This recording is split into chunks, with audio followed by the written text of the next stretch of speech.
L'économie autrement. Une émission sur le secteur public, la santé et l'économie sociale et solidaire.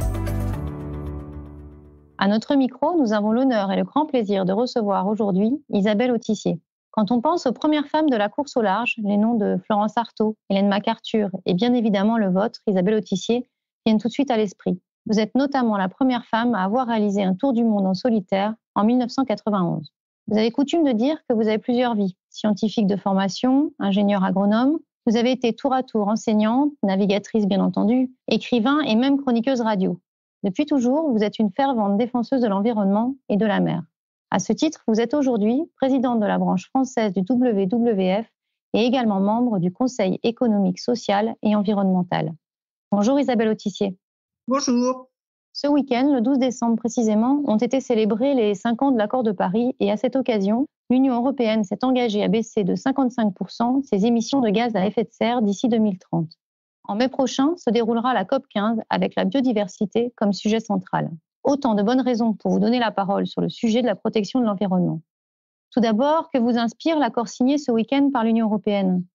Écoutez, c'est un bon début. Enfin, c'est indispensable. Vous savez que pour être aligné sur les 1,5 degré, on devrait baisser nos émissions de 65%. L'Union européenne a réussi à se mettre d'accord et vous savez la complexité d'obtenir un accord à 55% en trichant un petit peu quand même puisque dans ces 5%, elle a réintégré l'absorption du carbone par les forêts. Donc, on n'est pas vraiment à une baisse de 55%, mais plutôt autour de 48% à peu près. Donc, c'est pas assez, mais c'est quand même un premier pas. Ça va donc obliger les États, en particulier pour nous, l'État français, à revoir leur copie de manière extrêmement significative, puisque aujourd'hui, on est quand même encore très, très loin du compte. Donc voilà. Donc, écoutez... Au titre de présidente du WWF, je peux dire qu'on peut voir le verre à moitié plein ou à moitié vide et que j'espère qu'en tout cas, c'est un premier pas vers une démarche qui va être très rapidement concrétisée parce qu'on n'a plus beaucoup de temps et que ça va ensuite nous permettre de faire un second pas vers vraiment une application des accords de Paris. Concrètement, en tant que présidente du WWF, quelle relation entretenez-vous avec les entreprises, qui sont des acteurs majeurs susceptibles de changer la donne, toujours dans le domaine bien entendu de la protection de la planète ?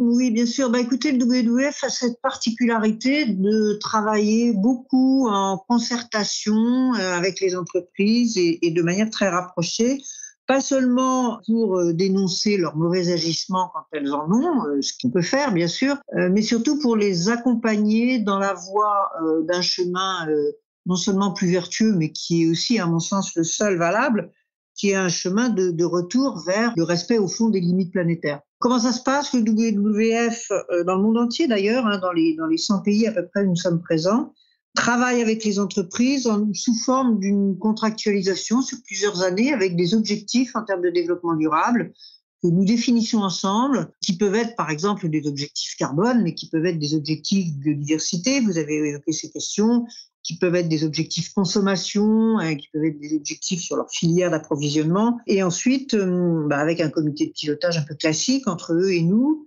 suivons l'avancement de leurs travaux et l'avancement de la transformation en quelque sorte de ces entreprises. Donc évidemment, c'est très varié. On travaille aussi bien avec des très grandes entreprises du CAC 40 qu'avec des PME, souvent sous forme un petit peu plus allégée, on va dire, pour elles. Justement, quand vous parlez d'accompagnement des entreprises partenaires de WWF, celles-ci s'engagent en contrepartie à être transparentes et à communiquer sur leurs actions destinées à réduire leur impact sur le climat. Jouent-elles vraiment le jeu ? Si elles jouent pas le jeu, si elles veulent pas jouer le jeu, faut pas qu'elles viennent nous voir. Nous, en fait, on a beaucoup d'entreprises qui viennent nous voir pour nous demander de collaborer parce que elles ont compris d'abord le rôle des ONG spécialisées, que le WWF est basé sur la science, donc on n'est pas là pour porter l'anathème de manière un peu inconsidérée.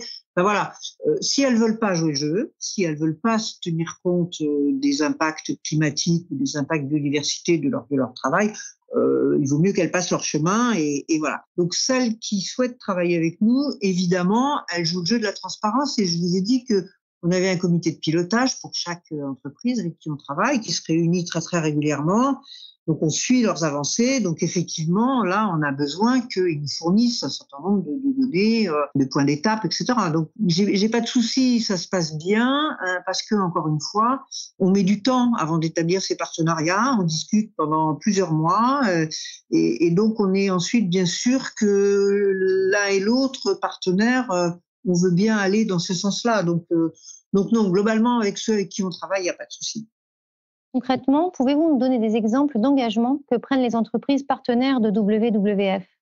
Oui, écoutez, la plupart du temps, c'est des entreprises qui viennent nous voir. Ça peut arriver que nous, en fonction de l'analyse qu'on a faite de leur empreinte environnementale, on décide que ce sont des entreprises qui nous intéressent, entre guillemets, en tout cas que ça nous intéresse de les faire bouger. Donc on va échanger. D'abord, nous, on va faire un peu une analyse de leur empreinte.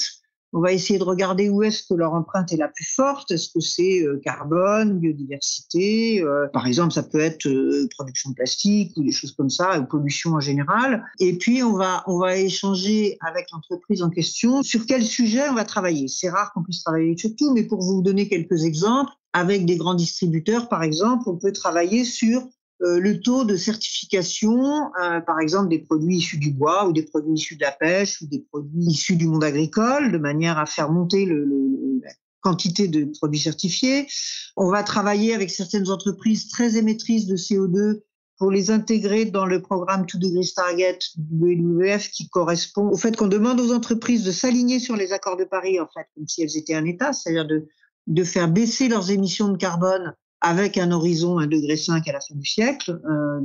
Voilà, ça peut être ça. Ça peut être avec d'autres entreprises un travail sur leur filière amont, de manière à garantir que leurs approvisionnements ne viennent pas je pense par exemple à tout le secteur agroalimentaire, que leur approvisionnement ne vienne pas de secteurs pour lesquels on pratique de la déforestation, ou pour lesquels on pratique de la conversion des terres, ou pour lesquels on pratique de l'exclusion des populations locales. Donc voilà, à chaque entreprise, en fait, on va vraiment essayer de voir avec eux où est-ce qu'ils ont, j'allais dire, la marge d'amélioration la plus efficace, de manière à leur permettre d'agir là-dessus et puis petit à petit, de fil en aiguille, en quelque sorte, de basculer sur des logiques différentes. Vous avez plusieurs casquettes, Isabelle Autissier, je l'ai dit en introduction. Vous êtes également membre du CESE, Conseil économique, social et environnemental, dans le domaine de la protection de la nature et de l'environnement. À ce titre, quelles sont les actions clés à mener à court terme pour accélérer la transition énergétique ? Écoutez, nous, on a rendu, dans la section environnement du CESE, à laquelle j'appartiens, on a rendu un certain nombre d'avis.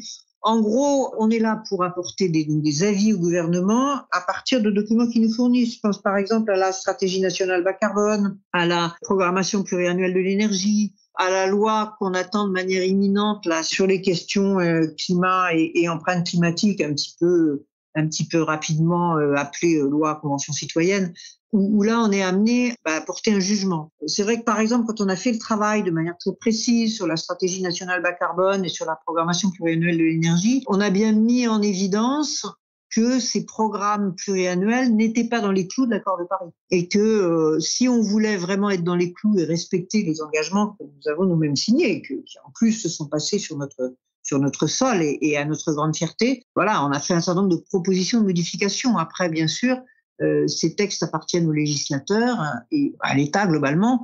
Donc nous, on ne peut pas aller au-delà. On va faire ce travail. Là, on attend donc la première mouture de la loi qui devrait donc passer au Parlement au début de l'année prochaine sur ces questions climat pour voir si c'est cohérent. Parce qu'en fait, le gros travail qu'on essaye de faire, nous, c'est de décrypter ces lois, de les mettre en regard éventuellement les unes les autres, de les mettre en regard de la politique territoriale, souvent, parce que c'est un élément extrêmement important, voilà, des différentes politiques pour dire, et bien sûr de l'aspect scientifique, de l'avis de la science, pour dire, là, oui, c'est cohérent, il n'y a pas de souci, ou au contraire, et malheureusement, c'est assez régulièrement le cas. Là, vous annoncez, par exemple, des objectifs qui sont infaisables, ou vous annoncez des objectifs sans calendrier, sans point d'étape, et donc là, on attire l'attention du gouvernement sur le fait qu'à ce moment-là, ça ne marchera pas, quoi. La crise sanitaire actuelle renforce l'idée de notre grande vulnérabilité face à la nature. À votre avis, cette prise de conscience va-t-elle modifier les priorités pour protéger la planète ?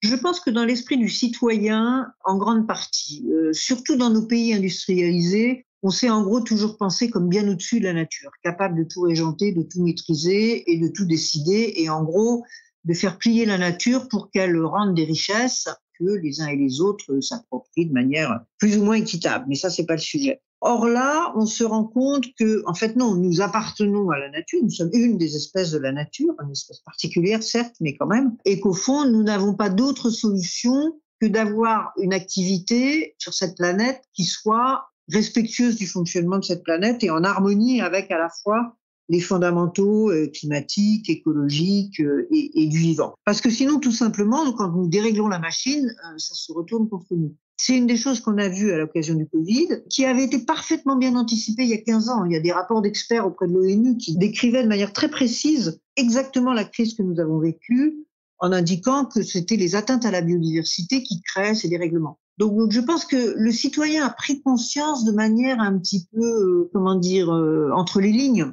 de cette réalité, qu'un certain nombre de collectifs, d'entreprises, les États nous ont promis qu'ils avaient compris. Maintenant, j'attends d'être sûr qu'ils joignent le geste à la parole pour être sûr qu'il ne va pas retomber dans ce qu'on peut facilement appeler le monde d'avant, c'est-à-dire un monde où les décisions se prennent uniquement à l'aune économique et à l'aune de la profitabilité. On voit bien que ce raisonnement-là nous a globalement amenés dans le mur et qu'il continuera à nous amener dans le mur si nous ne sommes pas capables collectivement de changer ce raisonnement et d'intégrer de manière prioritaire les questions de la planète et les questions de l'environnement dans nos modes de choix. Un grand merci à vous, Isabelle Autissier, pour votre témoignage et votre incitation à agir et à agir vite, tous autant que nous sommes, collectivement, mais aussi individuellement, pour protéger la planète. Écoutez notre radio sur l'application Radio KPMG ou kpmg.fr.